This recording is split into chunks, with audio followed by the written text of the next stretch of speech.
the United States, partly as a view that's strongly held by Denmark, of which, of course, Greenland is part of, that Denmark's been such a strong partner to the United States, committing troops in Iraq and Afghanistan, and the language that's being used now by President Trump deriding what the Danish military is doing and it is capable of doing in terms of security in the Arctic, deriding them by saying, just adding another dog sled team, things like that.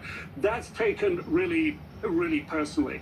I think, the people, some of the young people I've talked to here seem to be the most worried. On several occasions now, young people have told us, shown us their iPhones and said, look, this military plane is flying here. We're worried that it might be American. It turns out to be Danish. Another young woman told us over the weekend that they'd even thought about buying a gun for defense. Of course, a lot of people in Greenland have weapons for traditional hunting. She said it's a conversation every day. And so that's a narrative I hear coming up time and time again, that people can't escape the uncertainty of this threat. And that's deeply worrying. Even experienced business executives I've talked to here who actually know some of the people in the inner circle inside the White House are very wary of what's going to happen. They can see that a Trump dynamic in terms of mining and those sorts of things, putting business first and perhaps throwing a little bit of caution to the wind when it comes to environmental issues. They can see how, from a business point of view, better connections with the United States would be good, but not at a sacrifice of their sovereignty, and certainly not having their future determined by a US president who seems determined to have and to take Greenland one way or another. Yeah, and if there's one thing business leaders don't like, that's uncertainty. And there's no sense on where this will ultimately land. Nick Robertson in Nuuk, Greenland for us, thank you. Let's dive deeper now on the strategic significance of Greenland and if we are seeing a real-time rupture of transatlantic relations playing out on a global stage. Sir Peter Westmacott is a former British ambassador to the United States under President Obama, and Heather Conley is a former U.S. Deputy Assistant Secretary of State under President George W. Bush and non-resident senior fellow at the American Enterprise Institute. Welcome, both of you. Let me start with you, Mr. Ambassador, because you spent decades managing alliances around the world. NATO has weathered strains internally amongst members in the past, but nothing of the scale and never coming from the United States itself, going on the offensive, going after a territory that belongs to a NATO member and ally, and then threatening additional tariffs if others don't comply. Just tell us your reaction to all of this. Well, good evening. Thanks for having me on. It is indeed unprecedented. This is not what you expect from your own allies. You might expect it from the other side. We've got used to the lies and the aggression of Vladimir Putin seeking to undermine NATO and steal territory and so on. But we did not expect this to come even from the unpredictable President of the United States, who's now in the Oval Office. I think there have been several warning signs that this might become a real problem. But it's got worse by the day. We had that extraordinary statement that Denmark and its allies had been being subsidized by the United States by America not charging them tariffs on their exports to Riga. Made no economic sense, but it was kind of familiar stuff, and people began to say, well, what's that all about? Then we had this extraordinary letter to the Prime Minister of Norway, ignoring the fact that it's not, of course, the government of Norway that determines who gets the Nobel Peace Prize, but making perfectly plain that this was essentially a vanity exercise rather than an looking after the national security of the United States of America. So this is indeed strange. And the way in which the British Prime Minister has associated himself with other European leaders in a way that normally he would perhaps not do because he prefers to have private conversations with Donald Trump, and I think he feels that their relationship has allowed that to make some progress on a number of difficult issues beforehand.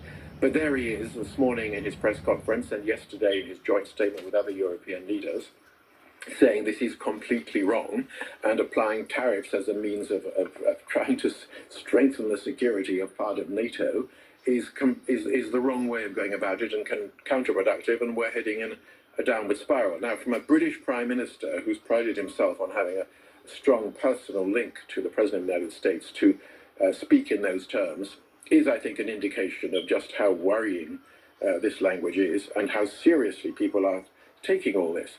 Is it for real? Does he mean it? Will he change his mind in a few days' time? Will we find that the 1st of February arrives and there aren't any tariffs? We don't know. Sometimes in the past he's moved on from some of these more dramatic threats, the President of the United States. But I think people are right to be saying at this time, because he's now said it so many times, and it seems to be almost a kind of foreign policy of revenge because a handful of European soldiers have gone to prepare an Arctic endurance exercise in Greenland. He somehow thought that was a challenge to his own virility, if you like, his own desire to take possession of the island. So there's an awful lot here which is different, hard to handle, and being taken very seriously by European capitals. And back to your very first question, genuinely unprecedented. And Heather, I want to bring you in because it's important to remind viewers of the sweeping controls that the United States and access the United States already had to Greenland following a 1951 agreement that built military bases there on the island. And you have noted, and I read in a recent book where you're quoted called Polar War, where there was a lot of frustration in the previous administrations about the U.S. under investing in the Arctic. And when it comes to our dependence on some of these countries, whether it's Norway, Finland, Canada, to use their resources, their ice cutting technology, because we haven't invested enough here in the United States. I'm just wondering, can the U.S. at this point make a plausible argument that Greenland, under the control of an underinvested U.S., is best positioned to take on other threats, namely from Russia or China? Yeah, this is the absolute frustration of where we are, because President Trump can gain greater security in the Arctic. He can gain greater U.S. economic prosperity.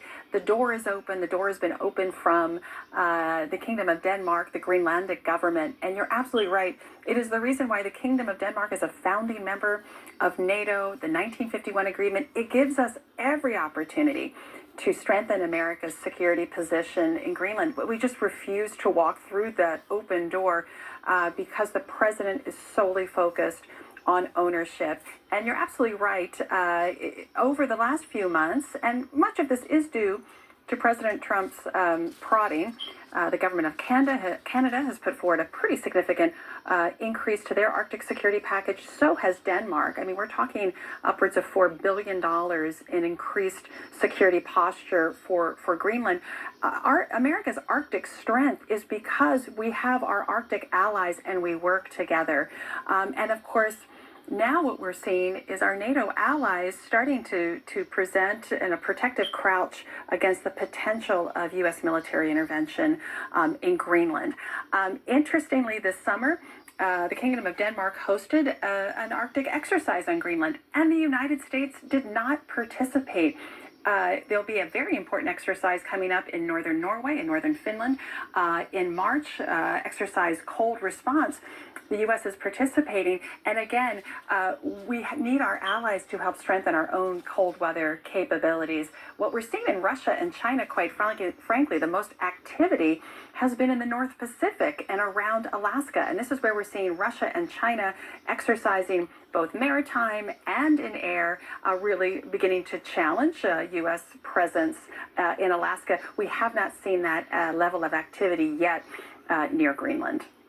And it is important to emphasize that the number of years and money that Russia in particular, but now even China, have invested in the Arctic. Russia has many more icebreakers and sophisticated icebreakers than the United States does. And it was interesting to hear that I think as recently as 2018, China had offered to pay for a new airport in Nuuk, which then Denmark said no and denied. But it just gives you a sense that the two things, Mr. Ambassador, can be right at the same time, that the way the United States is going about Arctic security can be all wrong, but the interest that Russia and China and perhaps some of U.S.'s enemies are having is in fact growing in this region, and adversaries.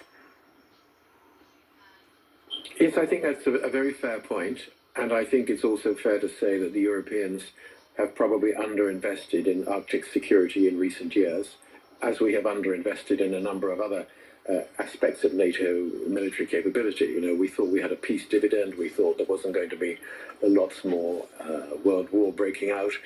We've been proven wrong, and we've been a bit slow. We've spent our defense budgets poorly, and we've been nagged for many years. I remember President Obama talking to me about it, but certainly President Trump more recently has been saying to the Europeans, you know, what are you doing to do more to look after your own security and stop just piggybacking on what we're doing? And that is a legitimate point. It's legitimate specifically in terms of Arctic security.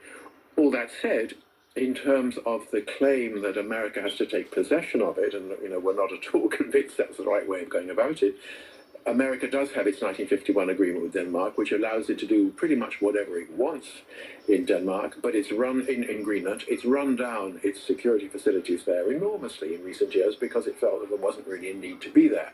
Now, I think we're all waking up to the possibility that the Chinese and the Russians, as global warming means that the Arctic ice is melting more than it used to, are more of a threat to sea lanes, maybe to critical minerals, maybe to broader Arctic security.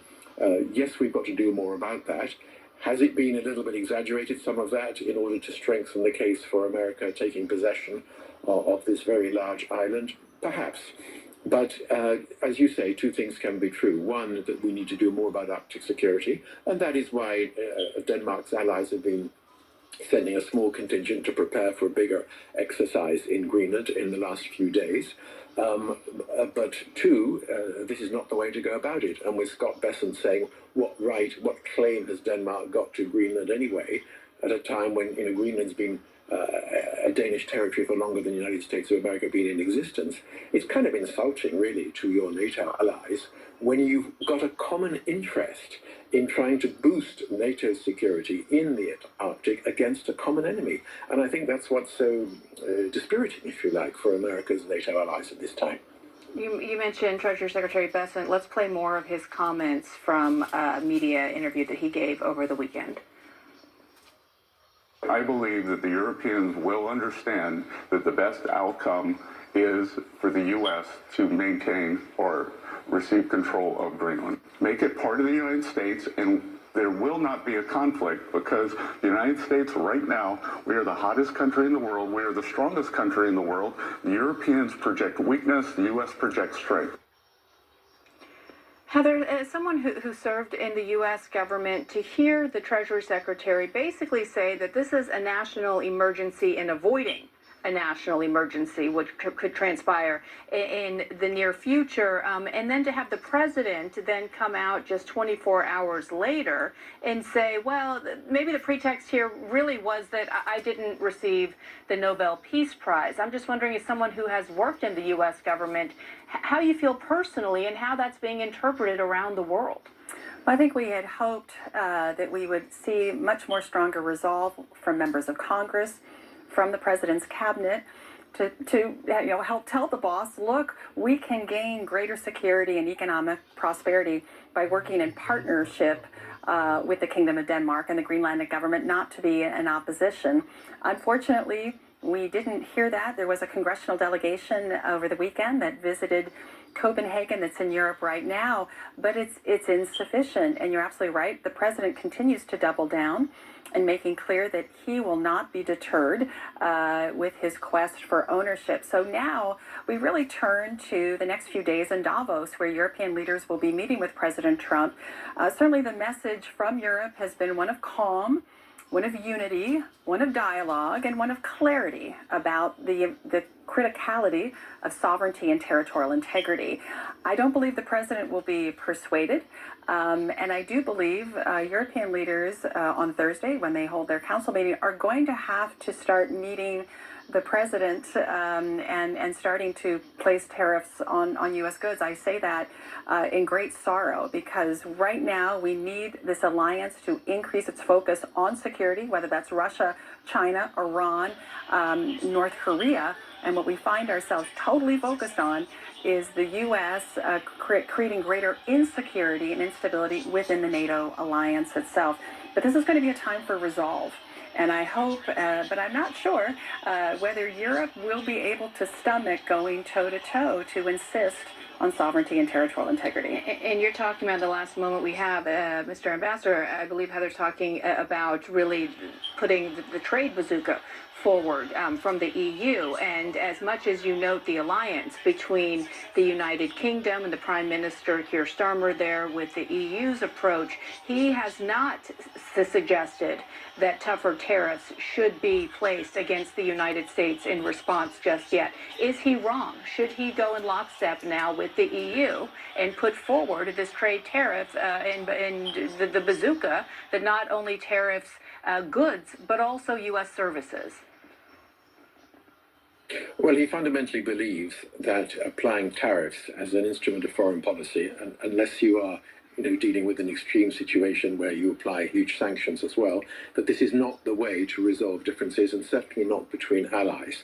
So I think that's why Keir Starmer, he didn't quite rule it out this morning, but he was essentially saying, applying tariffs is not the way to deal with this thing. Let us resolve our differences between ourselves. This is, after all, a completely self-inflicted crisis on NATO, when, as Heather rightly points out, there's a lot more serious issues out there with some seriously bad people that the alliance should be dealing with. And we've got this one, which has come from left field, and which we've got to deal with ourselves. The British Prime Minister, closely allied in terms of the language with his European colleagues, and I'm sure will stay in close touch. But he does not want to give up, I think, the hope of using dialogue, private conversation with the President, persuasion, arguments that will, he hopes, appeal to him to move this along, perhaps in the hope that those tariffs will not be applied at the beginning of February after all. We do know that the President has in the past, threatened these things and not done it. So there are arguments that he can use, and there are ways in which he can remind, I think, the President that there's an awful lot of Europeans, not least the United Kingdom, does in support of America's security interests, not just of its own European interests around the world. And I suspect he may not be aware of some of those things. So there's a lot of private, useful conversation that needs to be had. But at the same time, NATO is going to have to respond at the European level in doing more about its own defensive capabilities and not be as reliant on American policy, capabilities, and weaponry as it has been in the past. It's a big change, but I think that the European allies are, all of them, including UK, beginning to say to themselves, we're going to have to rethink this relationship. Well, it's going to be a busy and critical 48, 72 hours ahead, as the president will be speaking in Davos, and that ruling that's expected from the Supreme Court here in the U.S. as to the legality of these sweeping tariffs as well. Sir Peter Westmacott, Heather Conley, thank you so much for your expertise. Appreciate the time.